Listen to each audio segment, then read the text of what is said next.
Bonjour tout le monde, j'espère que vous allez bien. Donc pour la vidéo d'aujourd'hui, je voudrais m'attarder sur un concept qui à mes yeux représente l'essence ou l'archétype de toute société, de toute culture et de l'être humain d'une façon générale, c'est la notion, le concept de la communication.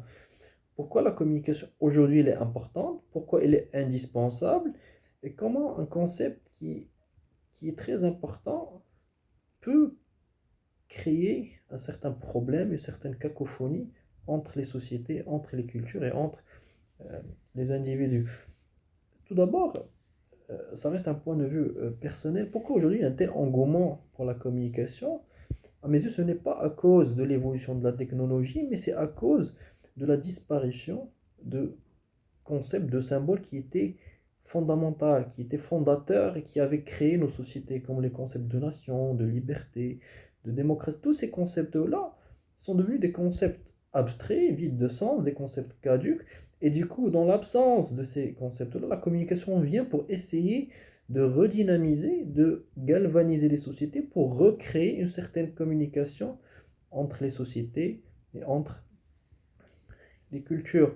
La deuxième des choses, c'est qu'on a l'impression que avec la technologie, avec les réseaux sociaux, on est dans une communication qui est quasi parfaite. Mais en fait, dû à la technologie, on bute dans un phénomène qui est en train de monter en puissance, c'est le phénomène de l'incommunication.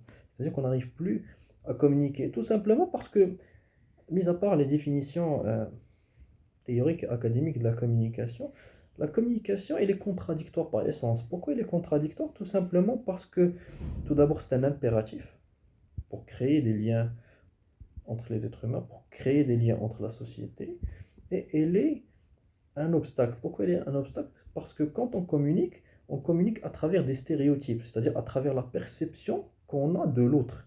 Et c'est ce qui pose problème, c'est que cette subjectivité dans la communication pose problème pour essayer de comprendre l'autre et pour être à, euh, à l'écoute. Et chacun d'entre nous ne peut pas se passer de la communication. Pourquoi? Parce qu'on ne peut pas ne pas communiquer. Vous savez, c'est la fameuse phrase, le fameux slogan de l'école de Palo Alto. Et dans chaque comportement, il y a une valeur communicationnelle. C'est-à-dire tout ce qu'on entreprend dans notre vie quotidienne est une sorte de communication, qu'on le veuille ou pas. C'est-à-dire que quand on s'engage dans une conversation, c'est une communication. Et même le fait de ne pas s'engager, c'est un engagement en soi. Donc on est dans la communication. C'est pour ça que la communication, il est ancré, il est enraciné euh, dans les sociétés, il est enraciné dans les euh, êtres humains. Et aujourd'hui, ce qui pose problème, c'est que la communication,